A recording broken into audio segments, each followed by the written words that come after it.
From the Multiply family of churches, we are Behind Open Doors, a podcast designed to take you behind the scenes, discovering what it takes to multiply disciples, leaders, and new churches. We're located in the U.S., the Hampton Roads region of Virginia. Visit us at multiplythechurch.com. My name is Aaron Danini, Executive Director of the Multiply family of churches, and I am joined today by our Director of Missions, Dr. John No. Maybe one day, right? No. John Slinker? No? You don't think so? No, it'll be honorary if it is, bro, I'm telling you. Honorary Dr. John Slinker. Yep. You know what? That brings to mind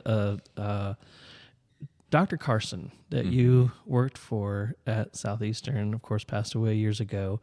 And they recently at Southeastern named the building that he was in, I think it was Patterson Hall, after him.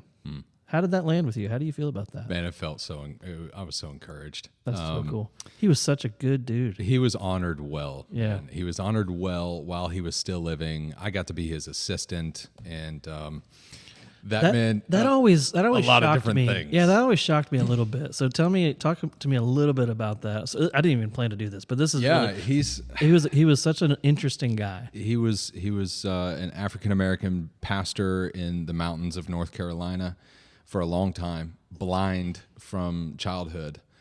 So he there was a few years that he could see, and then his vision left, and he just stayed faithful to the Lord. And I mean, he's got so many stories of just revitalizing churches and just being in the church for years at a time, just helping them come back to health. And people would, while out, and they'd stand up as he was in the pulpit and, trying to instruct, and some lady would disagree, and he would, quote unquote, just look right at her, right? And call her out by name and tell her to sit down, and in love and peace and grace. Some people would chuckle, and he just had this way to put you in your place, but you knew that he loved you. And so you received it. Yeah. And did he ever put you in your place? Yeah, a little bit every now and then. Yeah. I got the job because I said in the interview that my grandfather was one of my best friends, and he told me that's why he picked me. And I walked him around campus. I drove him to 1 million doctor's appointments. I spent more time in the doctor's office than I did the classroom that semester. Wow. But it was awesome. I learned so much. It was at a time when I was pastoring, so I was asking him 1 million questions. Yeah. One of the first times pastoring in that degree. So he was, telling me a lot of the old stories about how a lot of the things I'm experiencing are no different than they were 30, 40 years ago. But figuring out where the similarities and differences was really interesting for us, and fun conversations. Yeah. Yep. Yeah, no, that's interesting. Yeah. He was a great man. He always made fun of and loved Bill Clinton to some extent. I don't know how much or not, but right. It was hilarious. A good pastor is always somewhere in the middle, right? Well, on that kind of stuff. That's good. Yep. That's good. Well, he would make fun of him, and he would love him, and he just had this weird obsession with Bill Clinton. And if you know Dr. Carson, that was his thing. And donuts. Donuts. Yeah. Remember that? Donut? He would say that in the middle of a message or the middle of a worshop service. When he got excited. Yeah, when he would scream donuts, or he would scream Bill. Just out of nowhere. We'd be walking down the sidewalk. Beautiful fall day. The leaves were turning. Some of them were falling off. Just a slight breeze in Wake Forest, North Carolina, 3 p.m. And it's just quiet. The birds are chirping. And all of a sudden, the students walking past you would jump when he would just yell, Bill! Dude, they just got out of class learning something about, Yeah, they're talking about Spurgeon and the Metropolitan Tabernacle. Bill! Yeah, you're feeling so smart and religious. Yeah. And then he shouts Bill for Bill Clinton, amongst other things. It was great. I love that guy. He could teach, and he lived it too. That's pretty amazing. Well, we want to remind you that before we go into today's topic, that this podcast is written, produced, and distributed all in the Multiply family. Yeah, your giving to the Multiply Project makes this possible. we're so grateful for the support structure that exists here in our family of churches. And, we wake up, we breathe disciple making and creating, helping develop other leaders. And a part of that is through resources. And, whether that's walking alongside someone and in addition, planting and pastoring churches, the Multiply family is here for you. Whether you're a member of one of our churches, a prospective intern, or a resident, a pastor, we want to help you multiply the gospel where you're at. Amen. And you can give to this Multiply project by making a pledge with us or a one-time donation at multiplythechurch.com. We would love to see some support increase there because I believe the increase is just going to help us to increase the output. That's really where we're at when it comes to raising up new planters, getting them ready to be sent out. We've got a new plant coming in the next year and a half or so, and so we're excited about that. And just excited what God's got going on for multiplying the church. Yeah, amen. Amen. So these next few episodes, we've talked about that we are going to do sit-downs, a season of sit-downs. And today we have a fresh sit-down coming your way. And it's with a person of high interest to the show of Behind Open Doors, one that we love dearly in this area of Hampton Roads, one that has, in multiple senses, in multiple ways, left all that he has to go and minister the gospel where there's need. And I admire this person for that.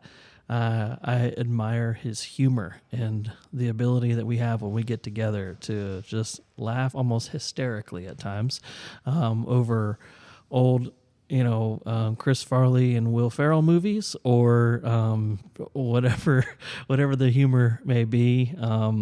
We have a healthy rivalry as Buffalo Bills and Kansas City Chiefs fans, and also UNC and KU fans as well. Somehow we remain friends. But we have a deep, deep, deep brotherly love for one another. And man, John Slinker, I love you, bro. And I'm excited to kind of dig a little bit behind your open door today and just discover more about what makes you tick, where you come from, and what you're all about. So if I can give you a little bit of my understanding of your upbringing, and maybe you help us maybe affirm some of this, right? So my understanding is you grow up kind of nominal Catholic mostly in your younger years, Lake of the Ozarks with the Snells and the Birds out there in Missouri. Confirm nor deny. No comment. All of that. And as a young guy, you moved to Grandview, Missouri, and then eventually over to Overland Park across the Kansas City side, which, I don't know a lot about that area, but it's intriguing to me that there's one city and two states, and somehow that works. And you guys out there, we got multiple people in the last 5 years that had come through our area from that area. Yeah. And so it's been really interesting to see you guys interact. And somehow I've gotten along with all of you. So that's kind of cool. Somehow. So it must be a cool place. I mean, the greatest thing about it, I grew up on State Line. And, if you ever run a red light or have some red and blue behind you, you can just duck over to the other state, and most of the time you're all right. Right. And we'll talk about what car that was in here shortly. So there was no outrunning anybody in that car. So it was just maneuvers. Well, so let's talk about that then, because you went to Blue Valley High School. I did. Where you also drove a baby blue Ford Tempo. That's right. Now, I understand this to be a bit of a point of contention or concern, at least in your life. Can we talk? I'm a car guy. Yeah, man. So I want to talk about this blue Tempo. Yeah. Well, baby blue. It was no yellow Alfa Romeo. Well, I had a red one back in those days. That's right. It's yellow now. Sorry. It wasn't baby blue. Was the point. It wasn't a convertible. So I come home after having to drive this baby blue, like 91 Ford Tempo, right? Wow. The seats were like made out of carpet or something. It was weird. I don't know. It was fine. It was a car. I was grateful for it. But yeah, man, we didn't. The high school I grew up at, we had a lot of people from the country. We had a lot of people from the city, and there was a lot of money in the city. And so sometimes there was, BMWs, Mercedes, you name it, brand new. I bet there's probably 40 Teslas in that parking lot right now. But but there's also trucks with shotguns hanging in the window behind, and kids would get called out and like, hey, you got to take your gun home, bro. What are you doing? So it was on the outskirts of town, and I was sitting there parking my baby blue Tempo in the lot, and then I got home one day from a trip, and I saw this navy blue car in our driveway down the street, and I was like, whose car is that? And then it hit me. I was like, oh no, that's my car. They painted it. It's no longer baby blue. I hated the baby blue, but I hated the car worse. I wanted a new car. My parents just went and got like a $300 paint job on it and turned it like navy blue. And I was grateful, but also really frustrated. And then like the next year and a half, I think I saved up some money and I bought a Ford Ranger. So I was quite excited. That Ranger made up for the 3 years of having a baby blue car and, having to take your date out in that. Yep. Oh my goodness. Yep. That's awesome. I blame the lack of dates on my car, not me, in that age. Obviously. Yeah, for sure. For sure. Yep. Oh my goodness. Man, so you growing up in high school, you played basketball. That's one of the things that connected us too, was just the ability to talk about sports, I think was a big deal. But you had something pretty traumatic happen during your high school years that put you in the hospital. Talk about that, because I think that was probably a very formative time in your young life. Yeah, very, very. I was 17, kind of 3 weeks all slammed together. There was KU basketball camp that I went to most summers, and that was in Allen Fieldhouse, and so there's no air conditioning. It's July or August in the Midwest heat, and the place is like 110 degrees, and then you're running like crazy in front of Roy Williams back in the day. Ooh. Yeah, and Ryan Robertson and all those guys. And so, I did a week of that, just toasted. And then a weekend of umpiring behind the plate. That was my main job through high school. Made great money umpiring. And so it was like 115. Well, okay, let's be serious. 105 for 2 days straight, like 4 hours behind the plate doing that. And then I left the next day to go to a week of church camp in Panama City Beach, Florida. And when I was down there, I stepped on a shell on the beach while we were snorkeling, cut my foot open, and the resort, the janky resort we were at, had just washed their carpets. Long story short, the doctors believe that I might have contracted some virus by freshly shampooed carpets and the cut on my foot. That's the only explanation they have as to how I got what they think was Kawasaki's disease. And so at first, when I was down there, I told my brother, who was 2 years older than me, I think he was a leader on that trip. I told him I wasn't feeling good one of the nights, and he was like, you just don't want to go listen to the message. And I was like, nah, bro, I feel like crap. So I stayed in the room feeling guilty because my brother gave me a guilt trip.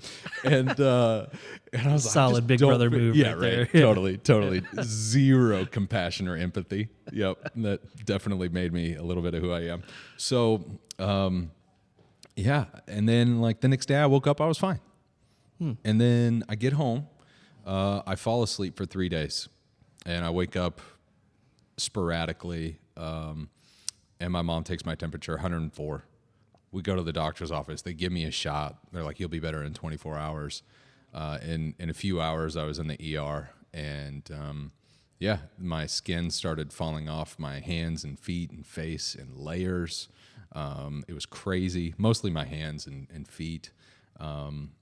But yeah, it was weird. Like I didn't know what was happening. I just had this whole body ache. My body was shutting down. My nails stopped growing, and you could see that there was like a line in my nails where it just kind of like stopped growing. My hair started not falling out, but it just got real thin and stopped growing. And so I lost 45 pounds in a month. I was a little overweight at the time, and so I could afford that. If I wasn't, who knows? But they came into my room about a month into being in the hospital, and they told my mom I wasn't going to wake up. Wow. Mm-hmm. Do you want to know what happened when, like that next morning? I do in a second. Leave a little cliffhanger. Yeah. Did you wake up? Did you end up waking up? Yeah, I did. Wow. Yeah. That's crazy. My family was in the room, and I was like, what are you all doing here? So anyways. No, I was going to kind of pull back a little bit. And you said they think it was Kawasaki's disease. Yeah. All these symptoms were pretty close to or aligned with. Of course, I don't know much. I don't think people know much about what Kawasaki's disease is. Yeah, no, it happens. So. It's predominantly in children 3 and under. And so the fact that I was a 17-year-old having this, the only way to really now doctors might know better. This is all information that I picked up over the years because I was essentially knocked out this whole time on pain meds. And so it's just a process of elimination from every other disease that you can get. And so I had a spinal tap. I had they asked me if I wanted to do a blood transfusion, all that. So here's where insert my faith is at that youth retreat down in Panama City Beach, Florida. I was feeling just like mad conviction the last night, and I just stiff-armed God and said, you know what? I'm 17. I'm finally starting to, get some friends back and get back into the groups that I wanted to be in, that I used to be in, and just started getting noticed more. And I wanted life to be about me. I didn't want it to be, I didn't want God to be a distraction for my success. And so I just put him on the shelf, stiff-armed him, and then, like a few days later. Watch this. Right? A few days later. No, it's amazing how the Lord can use such natural means to awaken his people, right? Or at least remind his people of where they are and where they need to be. Mm-hmm. Well, he ripped everything out of my hands. Yeah. There was no string. It was all about watch this. Wait and see what I can do. Yeah. And then he's like, you got nothing, bro. The only thing you got now is me and some cords hooked up to you. And everything was stripped away. So you very clearly and obviously wake up the next morning. We kind of spoiled that one, didn't we? Your parents are there, and you're like, "Hey, what's going on?" Whatever. I actually didn't know how serious it was at the time. I realized when I didn't get a shower for a month that it was probably pretty serious. So what was their response? Your parents' response to what was going on? And Dad had to keep being dad and providing and supporting the family. And, I had a brother at home still. And so Mom became the obvious caretaker at the hospital. She stayed there 24/7, just super protective and supportive, making sure that I had an advocate that I needed. So let's talk about your parents a little bit. Okay. Just, kind of growing up, what was your relationship like with your parents? Did you gravitate towards one more than the other at different times? And what was that like for you? Yeah. Well, my parents know I'm not political, but I'm going to be political on this one. So my father was the quiet man of few words that you listened to when he spoke. And he was always a hard worker, put his head down, he did the job, never needed a thank you for it. But he's worked his tail off quietly for years, and always respected him for that.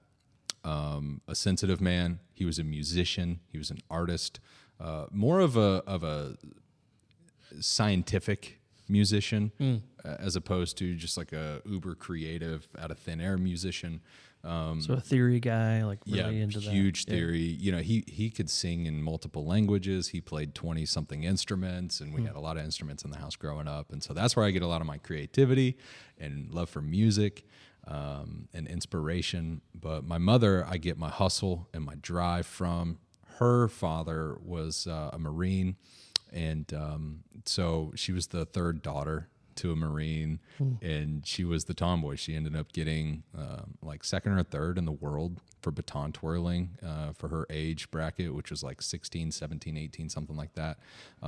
Just always doing tournaments. And so, you know, she was the one yelling at the refs at my games. She was the one getting kicked out for no reason. That was a weird game, but she did get kicked out. You're welcome, Mom. And yeah, just always. She was the one that told me, you know, you can sleep when you're dead, and there's no crying in baseball. There's no crying in basketball. That was Tom Hanks. You lost. Well, I did. I did after a basketball game to one of our rival teams. I think I was in 4th or 5th grade. Oh man, I hated these guys. Just hated them. Isn't that crazy? Yeah. I knew as a kid you're not supposed to hate people. I just wanted to hate these guys. Yeah. And so because they were good, you know, I respected them. I respected them.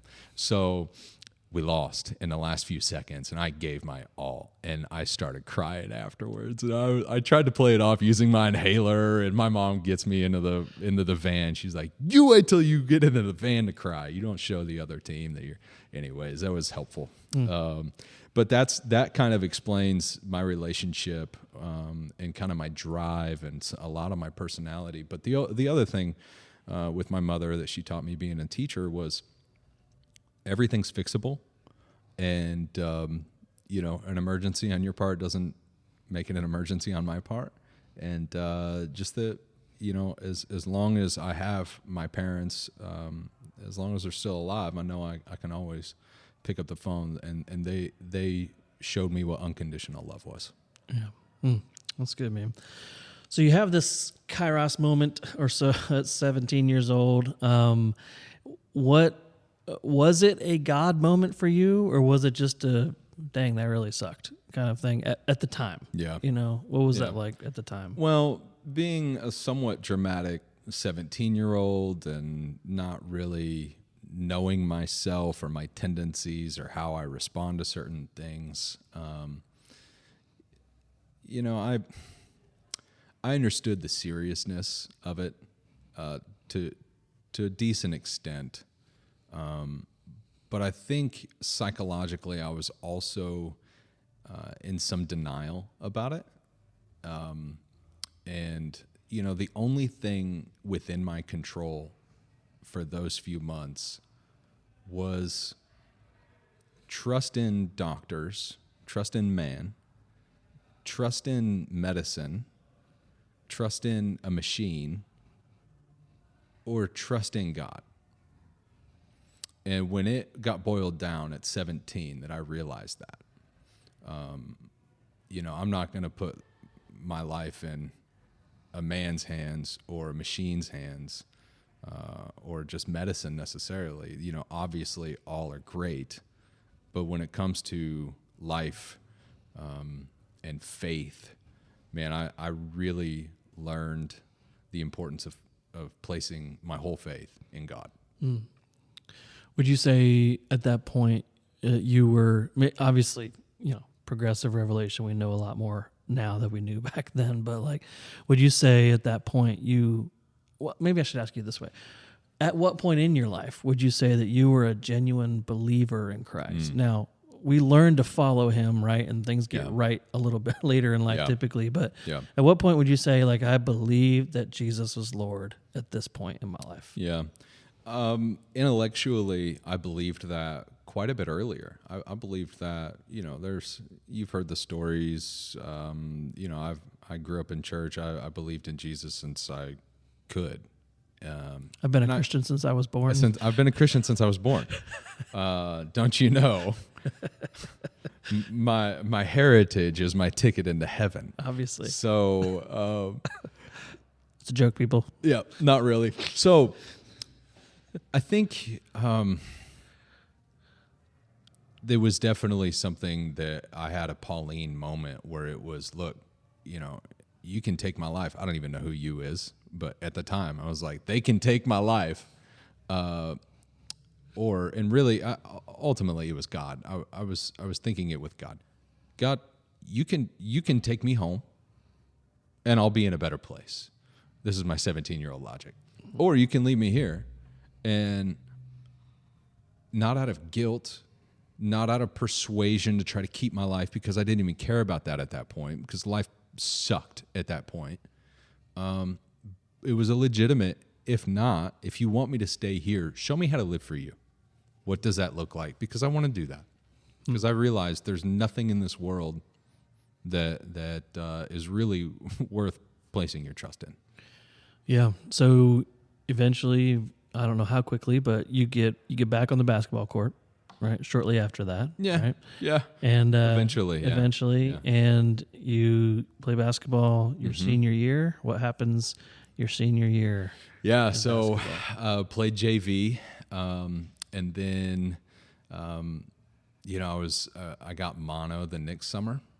In between so that happened, if I remember correctly, the hospital happened in between my sophomore and junior year. And then in between my junior and senior year, I got mono. And I got real weak again. I'd barely put on any weight the year before, really out of shape. Anyways, I go try out, and I was told by my coach I had to be the best player there, or else I wasn't making the team, because I was the only senior that tried out. Our high schools had just split a year earlier. And so being the only guy, I knew there were guys that had been playing on varsity since they were freshmen. And I'm like, okay, well, you just screwed me, but I'm still going to try out. So I did. I got cut. And then I think it was 9 months later, I went back to that coach. And this was after I graduated. I got picked up and recruited by 2 or 3 schools, and I made a college basketball team, and I took that schedule into that coach about 9 months later and asked him to come watch a game. Nice. Yeah. Nice. Little Michael Jordan moment there. A little bit. A little bit.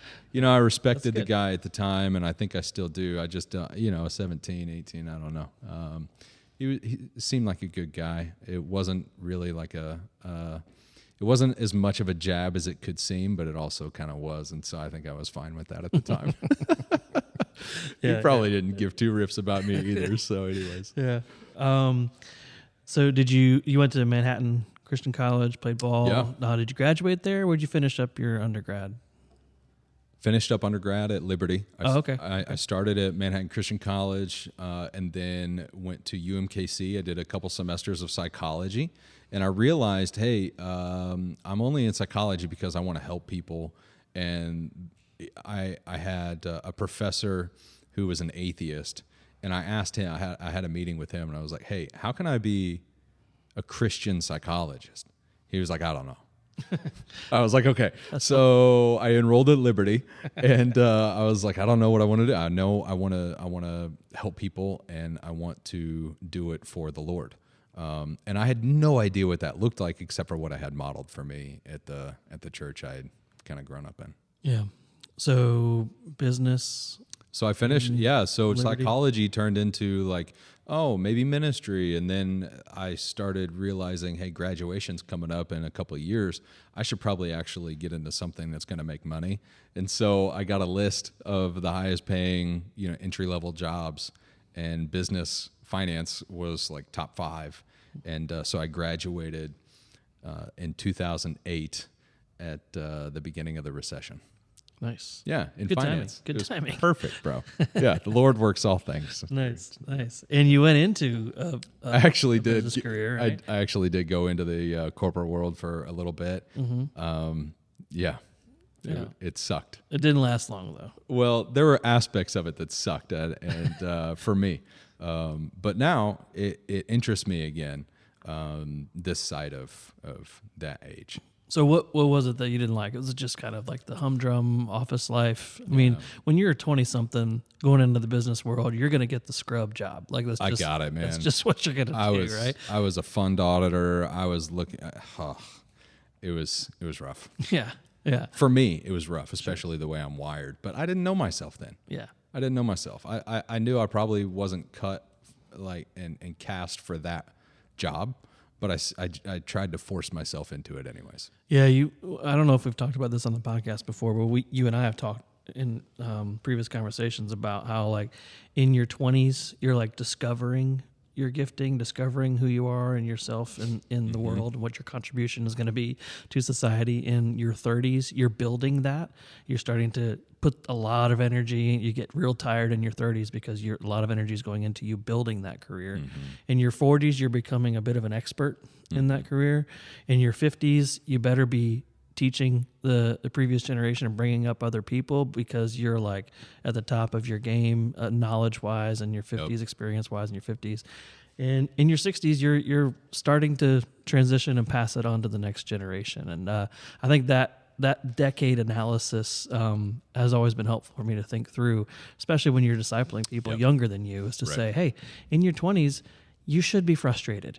You should be, wondering what's going to happen next and where am I going to go next. You should be doing that. You should be discovering where God has gifted you best and what that really looks like in your life. And so I always feel for guys straight out of college that are like, I just don't know what I want to do with my life, and I think I'll go in the business world. I'm like, all right, that's a move. And it's hard. It's hard. It is, knowing yourself and your tendencies and your nature, your nurture, how you were nurtured and raised, and just your skills are really helpful to figure out, hey, what kind of position should I be in? Yeah. So you get a little bit frustrated in that mode in your business career, and you're going into, you're starting to think like, man, what can I do to get out of this? Your grandfather had a big influence in your life, and so what was next for you there? Yeah, so I knew I just needed some action, and I wanted to lead. I needed action because of the humdrum, as you say, office life. And it wasn't even a good office environment. It was literally like office space, office environment, terrible. And I kind of became that guy for like right before I left, because I was like, you know what, I need something else. So I started looking into the Marine Corps and what did leadership look like of people who actually wanted to be at their job and who actually cared and were as motivated around a call as I was. And I don't know why the ministry in that time was kind of forgotten at a moment. Ministry proper, that is. I wanted to lead. I just didn't know if I was ever going to do that in ministry, and so I don't know. Maybe I just didn't feel like I was worthy of doing that. And so, I started looking into the Marine Corps and going to OCS, and I wanted to. So I spent a year and a half preparing myself for that process. Scored very high on the PFT. I surprised myself about how much effort I put into getting ready to go. But I decided last minute, hey, I can't. I decided within that I needed to go to seminary, that, hey, God's real call. Like, this is a transitional moment in my life. I'm about to make an entire career change. Yes, I've always wanted to be in the Marine Corps, and I've always wanted to lead and be at the tip of the spear. But God recalled to me his calling, and helped me remember just why he kept me here in a sense. Yeah. For the church, not necessarily for a government. So. Yeah. So what sort of motivating factors were kind of underlying this for you? So you go from headed from high school into kind of this business career, post sports and everything. Definitely feeling a bend towards leadership. I want to be at the cutting edge or the front edge of things. You finish this college career at Liberty and you get into the business life, realize that's not exactly what I thought I was going to be.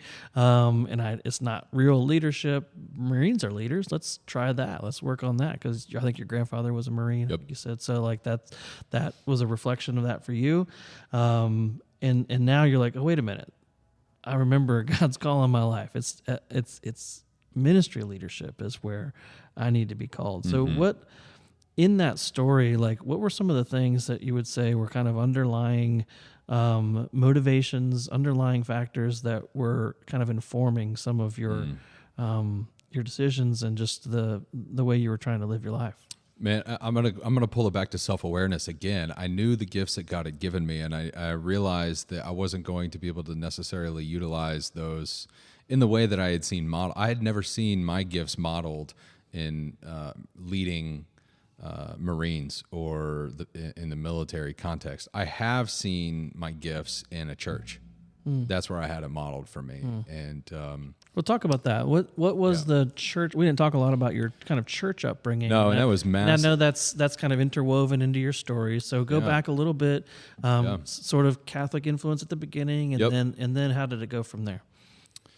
So my parents taught at a Catholic school in the Lake of the Ozarks, and there were some issues there, and so we moved up to Kansas City, essentially because of the priest, and then. My parents didn't leave the Catholic Church at that time, but a couple of years later we did, and we weren't going to church for probably a year or so, and then all of a sudden my parents were like, hey, we're going to go try out this new church. It was the second week they had opened their doors. They were meeting in a school auditorium, and it was just this amazing preacher, evangelist, speaker, very, very just dynamic and great teacher, and so we essentially joined almost, within a month, and then I grew up in that church. About how old were you when that? I was in 5th grade, 6th grade. Okay. Club 5 and 6 was the Sunday school I went to, and then it was the youth ministry after that. So I grew up in that youth ministry. The reason why, and that was the same youth ministry that I went down to Florida with. Just great youth pastor. Loved the pastor, the senior pastor, loved the whole family, loved everything about it. There was such deep community. Was the name of the youth ministry something that had to do with fire or sparks or No, it was the ignition? Rock Youth Okay. Ministry. All right. So that's the other direction. Yep. Yeah. Yep. Okay. So, the church was a church plant when we got there, and then within 5 years, it was a huge church. Within 10, it was one of the biggest mega churches in South Kansas City.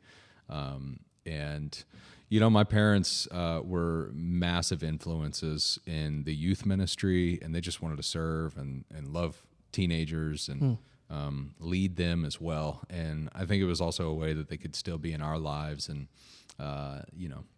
take care of us and whatnot. So you got a real close connection all throughout your story that you just explained. You're knit to the church, to the local church throughout this whole time. Yep. So that was very formative. Very. They were family in a sense, and so one thing that kind of one thing that was very transforming was when my first semester of high school. Seminary. This was right around 2010. I found out, I get a call, hey, the church shut their doors. And it felt like the rug had been pulled out from under me. Wow. I'm like, well, okay, so what's home? And in a sense, it was like, I don't even know where home is anymore. In a way, like I was that ingrained. I also had my friends outside of the church that I was two-faced with in a sense, right? So there were seasons where I wasn't just this good kid that I was always in church. I had my different crews that I had segregated strategically for my purposes. But man, I found out there was some misuse of money, and the people that I really looked up to, some of them, it made it difficult to do that after that. And there was a lot of questions and no conversations really to be had afterwards. I was halfway across the country. I was already busy doing my own thing, trying to figure out my future. And so, yeah, that was very, very, it was an interesting season filled with confusion and abandonment and a little bit of fear, like if that could happen to me too.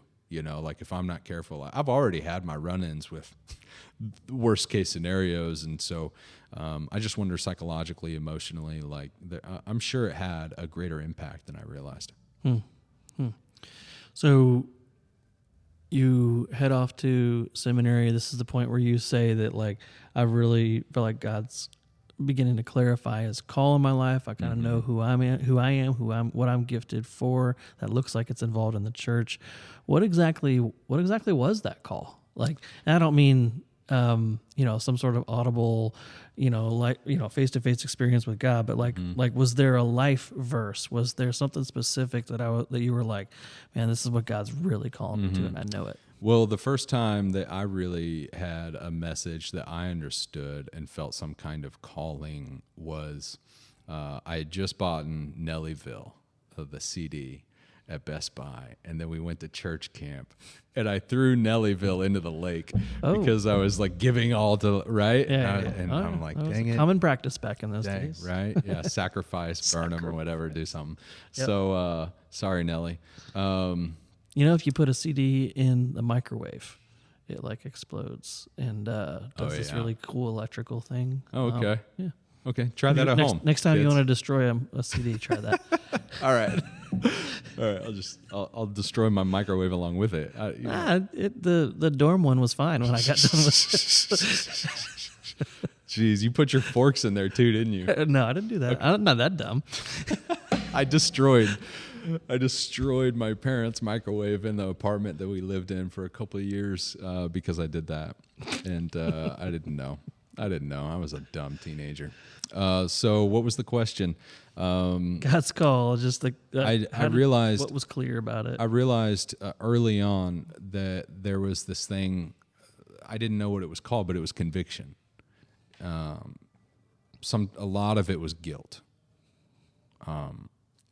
At the end of the message for the teenagers, and sometimes for the adults, most of the time for the adults too, it seemed like Jesus was left on the cross in some ways. Don't get me wrong, like the teachers, the preachers, man, they were great teachers and preachers, but more than not, the sermons were more about me and my sin as opposed to Jesus and His forgiveness and grace and call, right? Now, we also had calls to ministry. It was a very...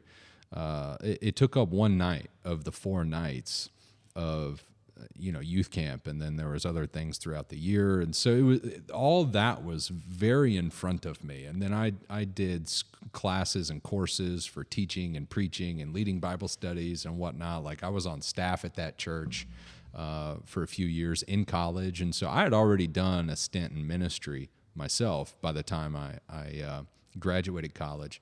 I had my own ministry. Traveling around doing itinerant preaching.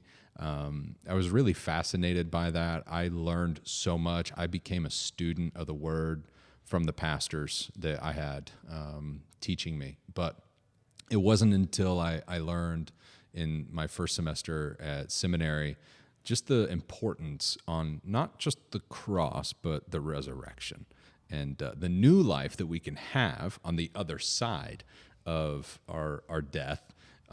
And sin, and we don't have to always recall our sin and be slaves to it. We can walk in grace. Yeah, so what were some of those sermons like in your itinerant preaching? Like, what was that? What was the prevailing message, would you say you would summarize? What was your MPS, main point of the sermon?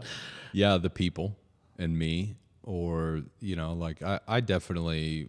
I didn't know what a Christ-centered message was. I didn't know what a gospel-centered message was. I just preached forgiveness of sin, mostly. Okay. Yeah. Okay. Yeah, I was curious. Yeah, some love and a call. I still had that like athletic, like motivation, like, Sure. but a lot of it was in our own power through Jesus, through Christ. Like, you can accomplish this, or you can overcome. You and Jesus. Jesus. Yeah, that was Jesus a lot of it. yeah. Yeah, accidentally for sure. Sure. Yeah. No, I wasn't doing that to poke or prod or make fun. I really, because that's what our younger years, that's what we do, right? We just do what we know. And yeah, I can remember my first couple sermons were just dreadful. True story. And I still got them. Don't ask for them. Yeah, no, I won't. Yeah, Don't worry. they'll be thrown in some lake someday.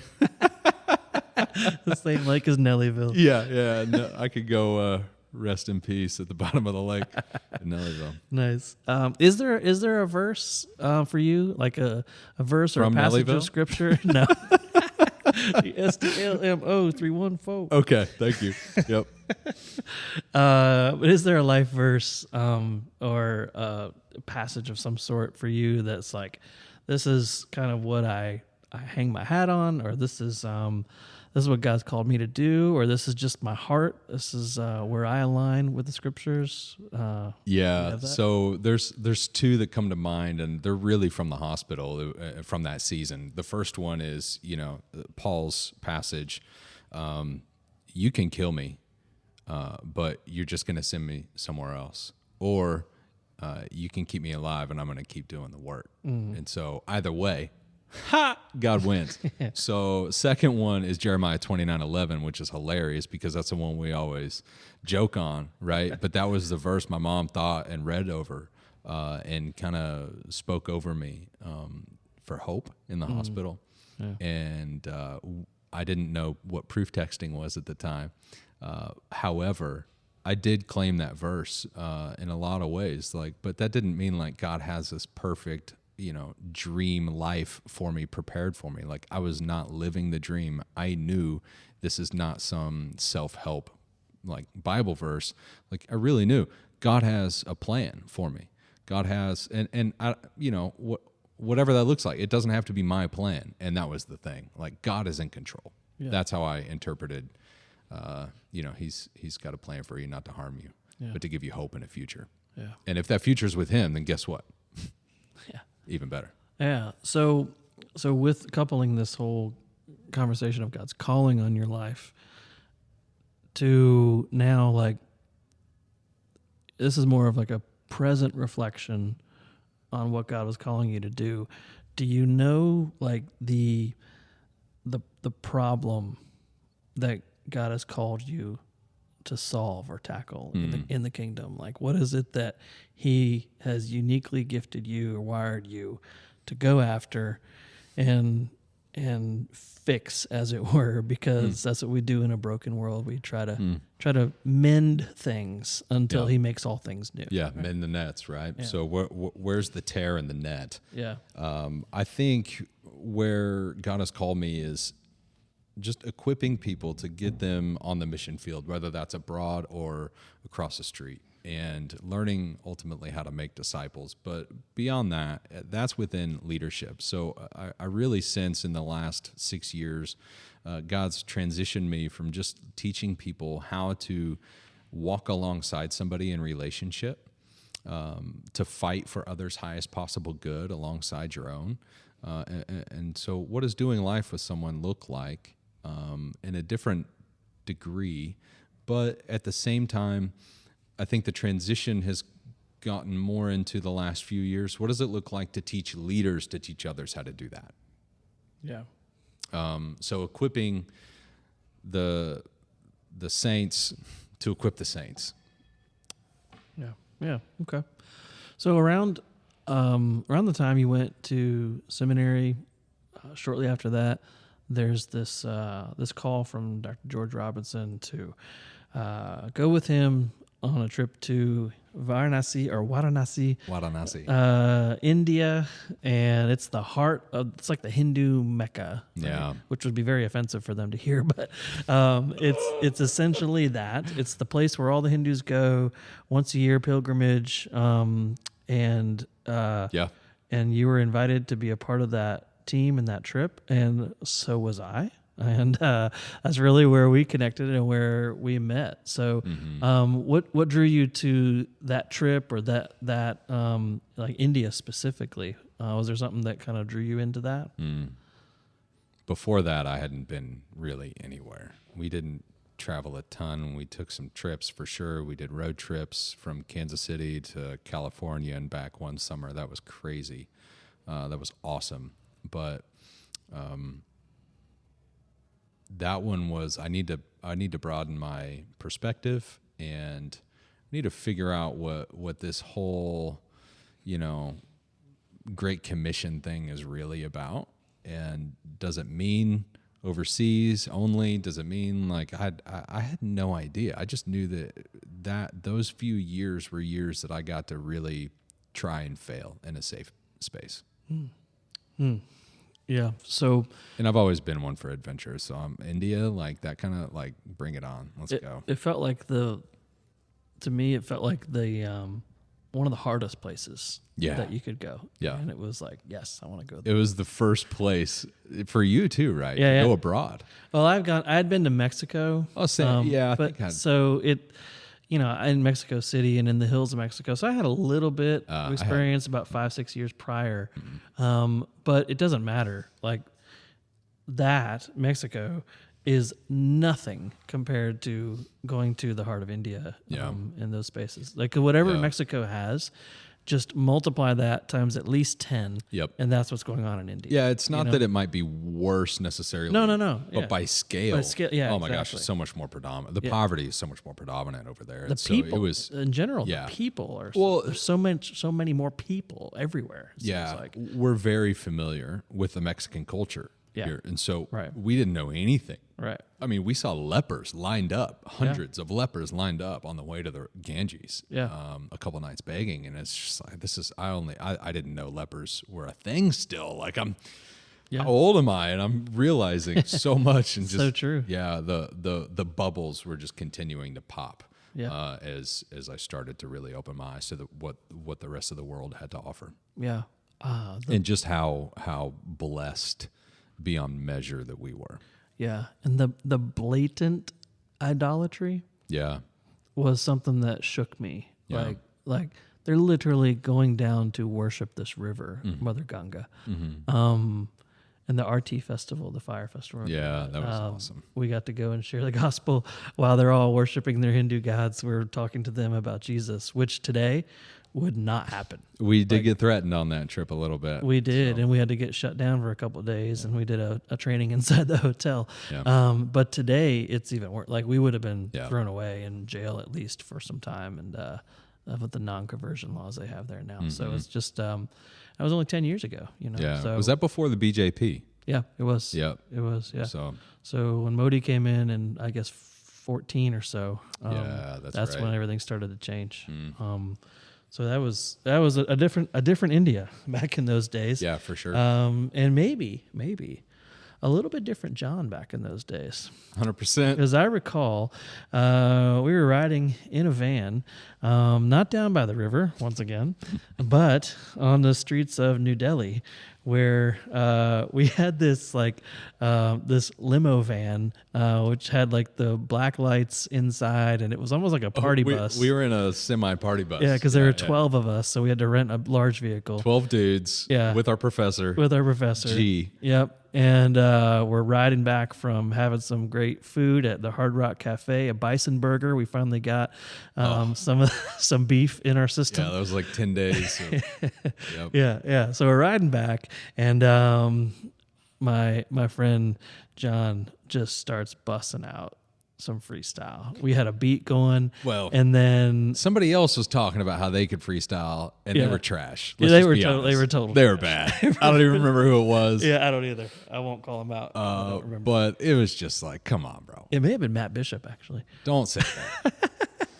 The Love goat. No, he was the goat. He was the goat because he ate everything. I love him. Yeah, and then got sick. Yeah. For sure. I mean, you reap what you sow. Indeed. Bro. Indeed. Yep. So yeah, a little freestyling on the bus. That was when I was like, "That's my dude."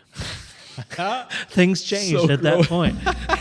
Things changed at that point. I was like, "That's my dude." Well, so I One of my best friends through high school and college was this guy, Matt. And Matt, bro, for some reason, weird reason, you hear this, hit me up, dude. So back in KC, we would ride around in my tempo or the truck. Did you have a system in that tempo? Please tell me you did. Please tell me you had. I had some 12s or something. No, 112. There was in my truck. I did. Yeah. Okay. Yeah, right. that was a cool thing. You just for had some to of have our that kids. back in the late 90s, early 2000s. Right? If you did not have somewhat of a system and you had a baby blue tempo, Yeah. then you're like Right. you're ostracized. Right. Good. Right? Right. But at least you had something. I right? did. Okay. I did. Good for you. I had some bump, and so we would drive around and we would listen to freestyle tapes or CDs, and or instrumentals, and we would just freestyle all night. And this kid, Matt, bro, he could rap and he could freestyle like crazy. And so he inspired me, man. And I loved music. You know, my dad grew up loving music and just had a knack for it. So I would start to freestyle, and just like for 3 years we freestyled. And then sometimes it comes out every now and then, but somebody else was freestyling. There was a beat. There were 12 of us guys. There was good energy. It was towards the end of the trip. Yeah. And for some reason, I just pulled out this really good freestyle on that specific occasion. It didn't really happen much beyond that one. Do you remember it by any chance? I'm not going to ask. No. I just remember I had a great finishing line. And it was like one of those, finish him. Yeah. And I did. And everybody just went berserk. And that was probably one of the coolest, non-cool moments that I could still be made fun of for. So probably. Yeah. So we are on our way back from this trip.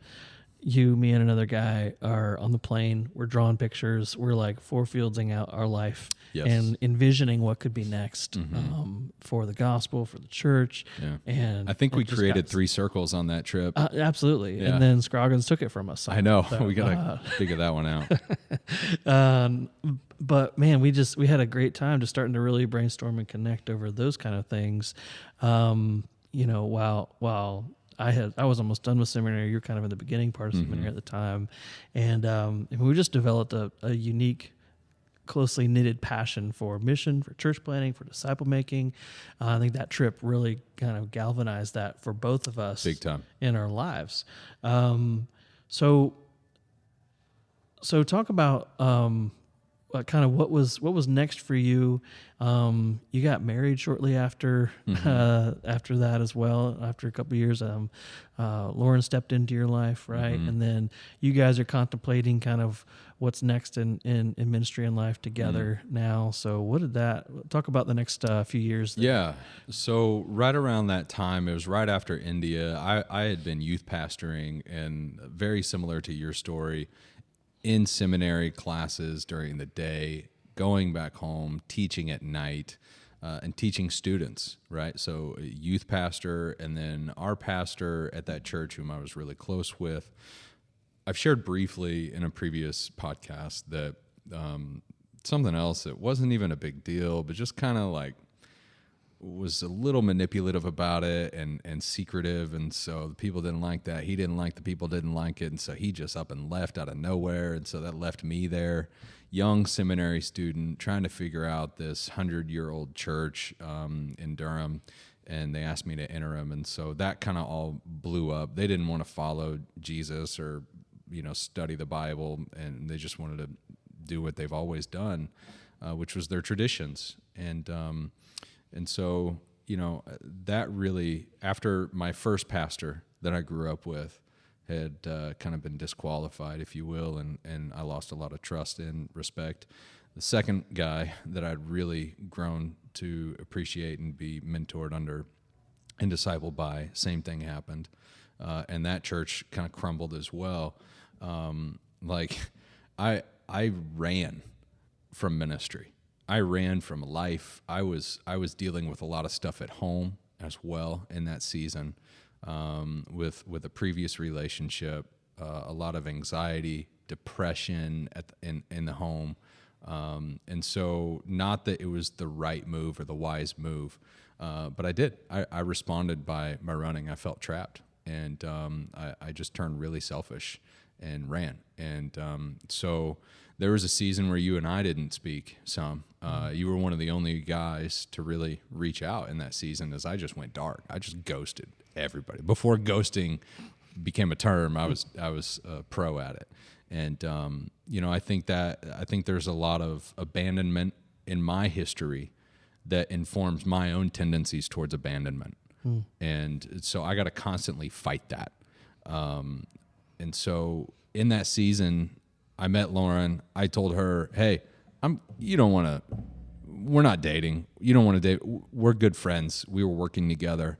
I had quit seminary at this point, and lo and behold, we started dating, and it was just like super simple, and it was the right fit, and so just grew to love her, and so we got married in 2015, and in just south of Southern Pines, Southeastern's in Raleigh, so that's where we lived for a couple more years until you and I had gotten back in touch, and we had stayed in touch for probably like a year and a half, something like that, up until the point where we moved up here. Yeah. So let's talk about that, because, we started talking again a lot about, I think the first several chats after we got back to talking again were really helpful for me, because you were at the time one of the few people that was asking me questions like, "How's your heart?" And you genuinely were asking the question. It wasn't just a robotic kind of thing, And I needed that at that point in my life, and I really appreciated that. And so we started talking about different ideas of what's next in ministry and life and all these things. Found out your wife had just finished an education degree that she just smashed, like she killed it, rock did star, awesome at it. And I was like, well, we're looking for a head of school at our little academy up here. What would you guys think about moving to Virginia and taking on that role? And then essentially you and I were like, we'll figure out what you're going to do eventually, but let's get her in that role kind of solidified. And we knew that you and I could easily work together on something, whatever that would end up being. Yeah. And you did it. You daggone it, you moved up here and you left everything behind. And so talk about that, man. Like what were some of the pain points and struggles of that? But then what ultimately is the victory of that that you've seen the Lord do over these last 6 years. Yeah, 6 years now. Yeah.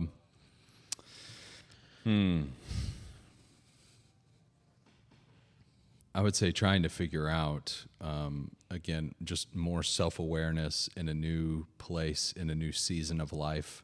What does it look like transitioning back into ministry after having gone back into the corporate world? So here's kind of the history. Ministry, corporate world. Ministry, corporate world. Now back into ministry. What does this look like? So I've always kind of had like 1 foot in, 1 foot out, all in and then all out, right? Is more like it. And so I didn't want to do that. I desire consistency and intentionality in my life. And, I knew that whatever this looks like, whatever the marriage is, whatever the relationship is, I knew that we could work together because we have the same heart, we have the same end vision, end goal, which is to love people, love God, and make disciples. And so everything else is going to be, just we'll figure it out. We can do that. Yeah. Yeah, so first season of that, you're teaching at the school. Yeah, that was rough. Under your wife's... Oh, that exposed a lot of tendencies in my life that I have learned from big time. Yeah, so sorry, students. I'll take credit for putting you under that gun. Just so, I wanted you to grow, that's all, Yeah, well... I got words for you off the mic later. But no, it did. It grew me a lot. And I had already spent a couple of years in the classroom before that. And so, my mother retired 36 years from education. My wife was winning awards for education. And then, so education, again, also something in my blood. I taught through youth ministry, so I knew students.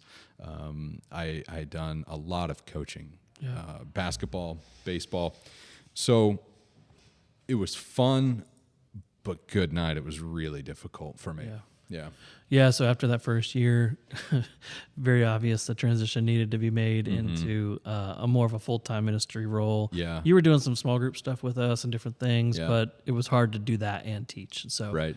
So you step into... And have Lauren be my boss. Right. I was the boss at home. She was the boss during the day, but then it was just like, parents are complaining to her about me or, whatever it is. Right. It's like, wow, that's got to be real fun for you. Yeah. Yeah. So you end up the next year. Now you're full time at the church, kind of doing what we set out to do, and working with small groups, working with developing missions strategy, and these kind of things. Was that a moment for you when like you were able to go back into like full time ministry? Was that something that was like a really big deal for you, or was that something that kind of was a little bit of a PTSD thing for you? What did that I want to know more about what did that feel like, Yeah. Great question. I think since seminary, I've been deconstructing not like my theology, but my ecclesiology in some way, and trying to figure out how does God intend for us to be the church and do church? And so I've constantly been asking that question. I love that question, but I've gotten to the point where it's really I've gotten to a conviction of simplicity prevails in a lot of things. And so I see it in Jesus. I see it in his strategy. I see it in loving people is the simplest thing we can do, that, in addition to preaching the gospel and living it out. So how did I feel? I felt, not much PTSD. I felt just a warm welcome. The people here are so fantastic and loving and for you that it felt like riding a bicycle again. Yeah. So go through a couple of years of working on church staff again. You and I got to lock arms for a bit there together. But it seems, now looking back, it seems like that season was very fast. Because it wasn't long before we start the Multiply project and then the Multiply organization. And it was more like, okay, this is really what John is kind of geared for and equipped for. You and I both agreed to that, and could see that. It was very, very clear. But why? Why was that so clear? Like, why was that something that that you gravitated towards? Working with. Shut up. Why? Working with what or who? Well, I was saying, like, working with churches and leaders and people, and Yeah. rather than obviously you go to a local church, but now you're more working for this different kind of entity that's not necessarily a local church. It's there to help local churches. Yeah. Right. So how did that work out for you, or why did you gravitate towards that? Yeah. I was challenged a few years back by a mentor who said, hey, if you were only able to disciple 3 more people for the rest of your life, would you be okay with that? Or do you need more? And why, if you do? And so it's kind of a check on your heart, on your pride, on your humility and skills. So it's like, hey, I'm fine with that. And there's also a lot of pressure in ministry today that I just don't think is necessary. There's a lot of expectations that, we always joke about we've never done it that way before. Well, this is how we've always done it, and so I think in some senses I'm just geared as a pioneer, as a creative, as a connector. I love new spaces. I love new relationships. I can have hundreds of relationships kind of spinning at one time. But if you ask me to go and do something administratively for 8 hours, like you, I could do it, but I'm going to be horribly drained. I've just got different abilities. And so I think that's a lot of it too, is, again, tip of the spear, give me the hard task, and let's wait and see what God does in that. Yeah. There's fun, there's excitement, there's joy there, and you also don't know what it's going to bring. But at the tip of the spear in the ministry, you get to meet a lot of new people as a connector, as an evangelist. Just I love people, and I love going deep, but I also love expanding my networks too. So. Mm-hmm. So, in your role and it not being directly tied to any one particular church for Multiply, because you are, once again, tied to a particular church, but for your Multiply role, it can create a little bit of intrigue or mystery, like what does John do exactly? So I'm going to give you a chance to answer that question. Okay. What does John do exactly? Yeah. I'm just talking like day to day, like what does your day look like? What is that about? Yeah. Man? Yeah. So I've got 3 guys that I'm running alongside, one in Mexico, one in Rwanda, one in India. And Danny from India, Eduardo from Mexico, and Bonnie from Rwanda is a newer relationship that we're really excited to be a part of. And so keeping in touch with them, encouraging them, getting stories from them, and seeing how they're practicing the tools. A lot of what I'm doing is just passing on what has been passed on to me. And so I'm not teaching them anything new necessarily, but we're just going through the Word together, and we're studying it, and then they're taking that and they're going and replicating it with their people. And there's a lot of neat stories of the ministry that's been going on. And so beyond that, it's gathering with people, meeting with people, and helping TGC, the Grace Collective, and their elders. I'm working with them now in this season. There was a season where Lauren and I planted a church in our home, and we were doing a lot of discipleship and evangelism in our neighborhood. And now our time is being spent equipping the saints at TGC. So that is a fairly last several months is a fairly new role for you. It's sort of outside your role of Multiply, but it's also kind of all collide, similar to my role at the church, right? Yeah. So how's that been? Being more in, it's still not a traditional church environment, but it's definitely back in a more a church that's been around for a couple of years now, and they're trying to establish themselves. And now you're the one that's trying to help them establish themselves. How's that transition been for you over the last couple months? Yeah, it's been great. The guys, the other elders, they've welcomed me. They're willing to listen to what I have to say, if I got something, and they're just super humble guys who care about others as much as they care about themselves. And we care for the people, and we care for our community, and we want to figure out what's the best way to reproduce what we got here. Yeah.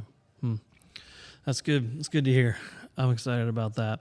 So before we look into the future a little bit with you, I want to pause and ask you a very, very important question. Oh, bring it. Would you rather be able to see 10 minutes into the future or 100 years into the future? Would you rather be able to look 10 minutes into the future or 100 years into the future?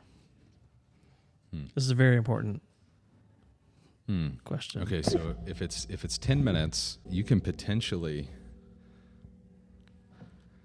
save the world. If it's 100 years, what good can you affect I don't know. You've got you only got 10 minutes to affect change, though. If you only see 10 minutes into the world, and it might be that much. If you got 100 years, I'm gonna go 100 years. I don't think it would be healthy for me to see 10 minutes. Be able to say, like, is this something you get to do often? No, it's like or is it just like one time? Like you get 30 seconds to look 10 minutes into the future. No. It's like you're living your life, whereas like Jesus lived his life. He knew all of the future, past, present, and future. And you get to live your life and always know what's going to happen 10 minutes from now, and always know what's going to happen, or always know what's going to happen, what's going to be happening or happened 100 years from now. What are the benefits? I'm gonna be. I feel like there's a lot of people out there that are like, oh, if he says 10 minutes, into the future, that's really selfish. But if you see 100 years, it's like, some people might equate like Elon Musk, like he has that vision that like he's not worried about global hunger, right? He's worried about the future of what's next. He's not trying to like solve today's problem. Problem. He's trying to solve tomorrow's problem. And right. So, I respect that in a way, but at the same time, it's like maybe the money, billions of dollars are better spent now. And so, anyways, well, in 100 years from now, you would know who the next Elon Musk is going to be, and right. you could invest early in their companies. Oh, son of a gun! Back to the Future kind of thing. No, 10 minutes. I'm going selfish. I want to, and here's why. It's all fear motivated. I have made so many stupid decisions in my life that if I could not make any more stupid decisions, and like I know, I'm gonna stub my toe in 10 minutes. Like, bro, I would definitely. And I'm not talking, just like something stupid like that. There's been plenty of moments where it would All right, help, so you're going 10 minutes. It would help my today a lot more. And what is tomorrow if not a bunch of todays added up? Yeah. So how's my wife going to respond if I'm 10 minutes late? So she's going to be upset. I need to bring flowers, right? That kind of thing. Right. Is that what you're aiming for? Right. This? Okay. Right. I got you. All right. Well, we're going to continue to look into the future in our prospective perspective here. And the next 10 to 15 years for you, I'm going to give you that range to work in, all right? The next 10 to 15 years, and I want to know just your perspective on what does the church look like in America in the next 10 to 15 years? Yeah. I think it's going to look different. I'm not sure how different. I think it already looks a lot different today than it did 5 years ago. And so it's really interesting. 10 to 15 years from now, what are going to be the politics that dictate what freedoms or liberties the church has or the people have? I don't know. I'm not trying to be an alarmist, but at the same time, I'm trying to be a realist in recognizing that the church is not helping itself in a lot of ways right now in the public eye. A lot of people are deconstructing without reconstructing anything because there's a lack of trust in the church. And more than ever in our lifetime, people's walls of self-preservation have gone up even higher and stronger. And so like in order to get past those walls, we have to develop trust amongst our communities and say, hey, we are proving to you that we are for you as much as we are for ourselves. And it's only when we're able to prove that with our hands and feet and not just with our mouths. It's only when a whole church grabs on to the vision of the Great Commission and what could come, what is to come, and not just leave it up for the pastor to do. That if we do that in 10, 15 years, we look on the positive side. I think we're going to see a more decentralized church with a lot more active participants actually engaged rather than just participating passively. Yeah, that's good. It does not come as a surprise to me that your response to that 10 to 15 year lookout is directly related and correlated to people. You know, you are so people oriented. And again, I'll go back to the whole Dr. Carson thing. Like, it blew me away that you would want to hang out with an old blind guy. Oh, let's do it. And that was like a joy of yours. I never really understood that.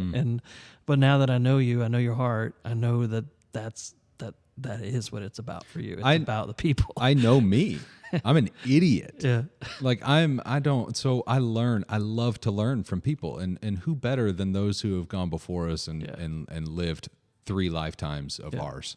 Yeah. And to learn from them. So yeah, growing up, listening to my grandparents tell me stories about World War II or Korea, good night. Like that was fascinating to me. And I just, from a very young age, my brother always thought it was weird that I wanted to talk to the grandparents.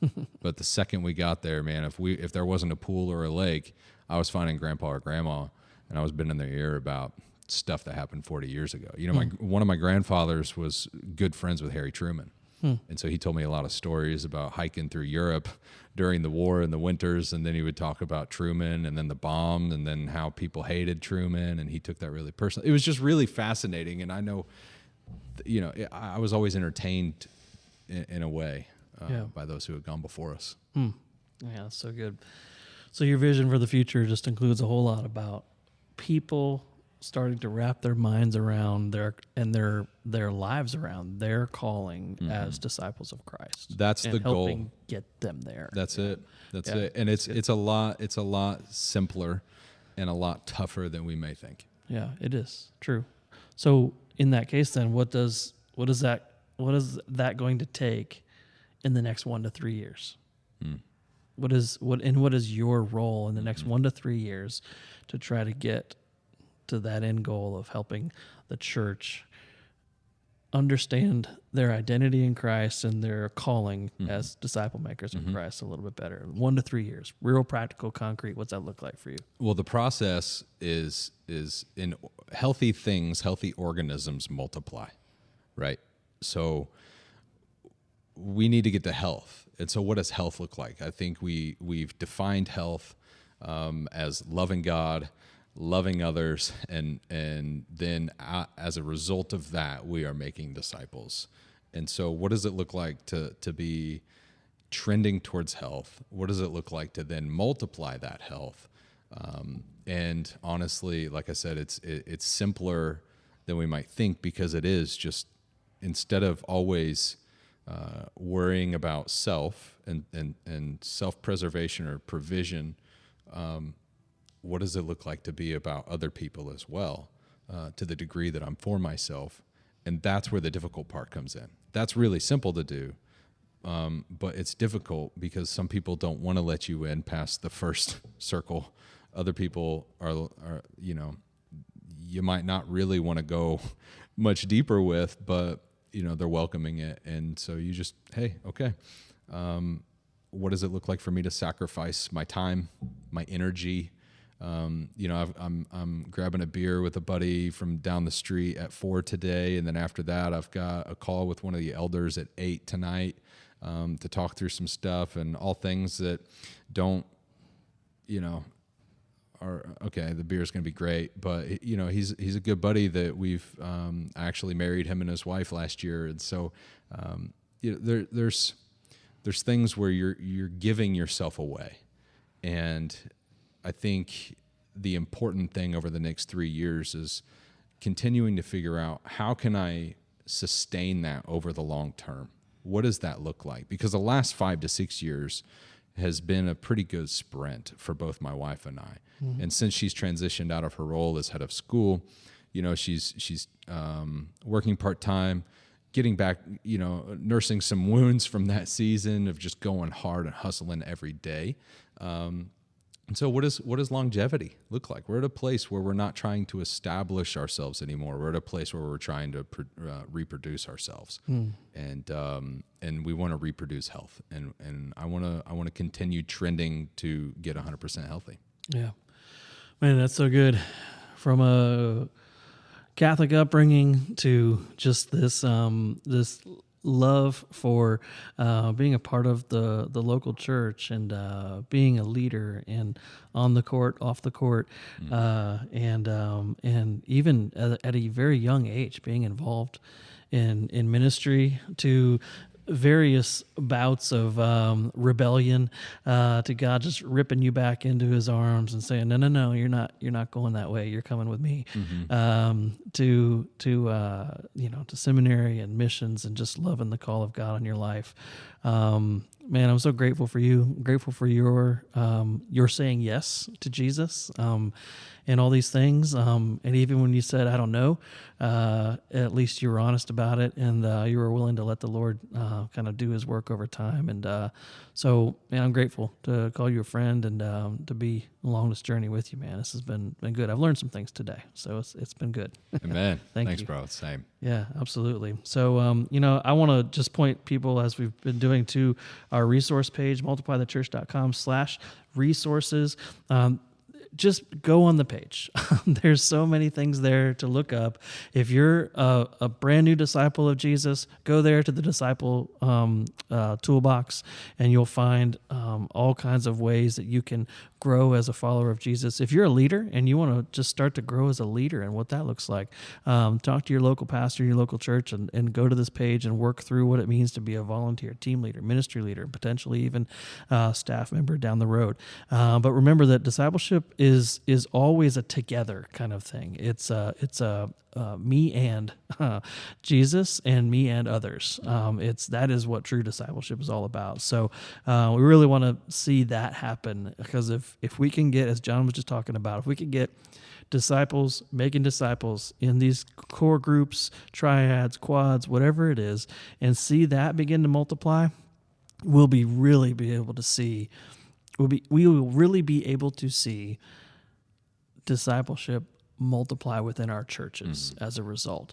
It's infectious. It is, and it can't be stopped when it's done right and done in a healthy way. Yeah. And so that's what we're passionate about. That's what we're excited about. And so, any resources you want to throw out there that may have helped you along your journey before we wrap up today? Yeah, I talked a lot about self-awareness, and that's really where I'm at is in a season of continuing to get more self-aware and ask, why do I do the things I do? Why do I respond in certain situations the way I do? And one of the things that I've been going through is Giant Worldwide, as a consultant, as a guide, and they have a podcast. They have multiple podcasts. One of them is the Liberator podcast, which is really good, and they talk a lot about self-awareness in leadership, leading yourself, knowing yourself to lead yourself so that you can know others and lead them.